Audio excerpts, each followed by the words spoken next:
Well, the IMF bumped its global growth forecast up for 2025. A bit of a confidence that Trump's tariffs are not dragging down the global economy as much as initially predicted, but there are other concerns out there, chiefly the trade friction between China and the United States. And one thing seems pretty clear, the IMF, World Bank, right now, it's difficult to predict how the tariffs are going to affect the global economy. So talk about how difficult it is to move forward and your thoughts on what the IMF, World Bank is saying about global growth.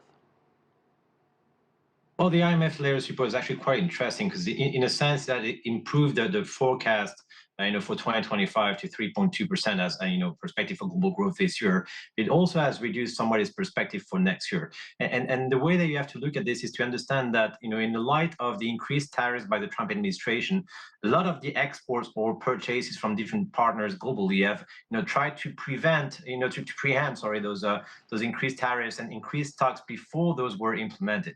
And that has created additional growth, which is welcome this year. But unfortunately, it seems like the impact of those tariffs down the road will actually impact a series of different countries stronger than that was initially expected, having a more important impact, especially on some of the Eurozone countries, Germany or Italy specifically. And there's also in that report a series of risks that are highlighted, whether it is in terms of potential return of the stock exchange market and are at the highest historically, but also the capacities and the risk of potential lack of cohesion between international countries in terms of working together for global growth. Yeah, it's also interesting that the IMF is describing the global economy as both resilient and fragile. What are the potential tipping points out there?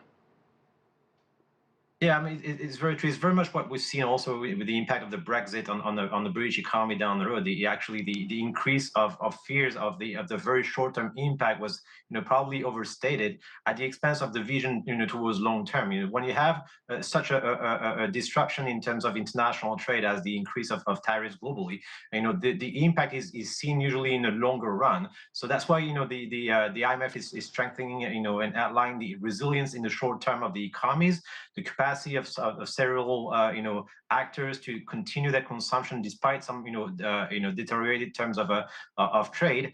But down the road, it needs to have better cohesion between countries. If not, we're going to see long-term systemic impact of those tariffs on a series of different economies, unless they are able to find new sources of growth individually.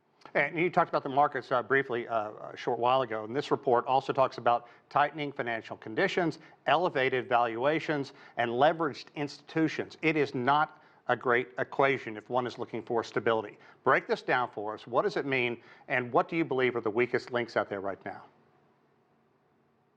It means, and that's something that is very strongly outlined into the report, that the biggest resilient factor for global economy is the capacity of different global powers to work together for sustaining the terms of trade. There are a series of countries that are potentially impacting strongly in the different continents. Obviously, in those current trends, you have emerging nations that actually are doing slightly better than the more mature industries, especially the countries from emerging economies that have their debts labeled into the U.S. dollars, with the weakening of the U.S. dollar following the different monetary policies and budgetary policies from the Trump administration. But on the other end of the spectrum, you also have in terms of European countries, Germany, Italy, those more export-driven economies that are being impacted by potential this worsening of conditions of trade.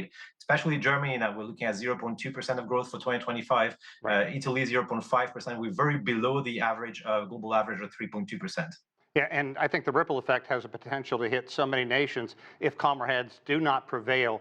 What is the risk to the global economy if indeed China and U.S. tension escalates? How significant could the long-term damage be?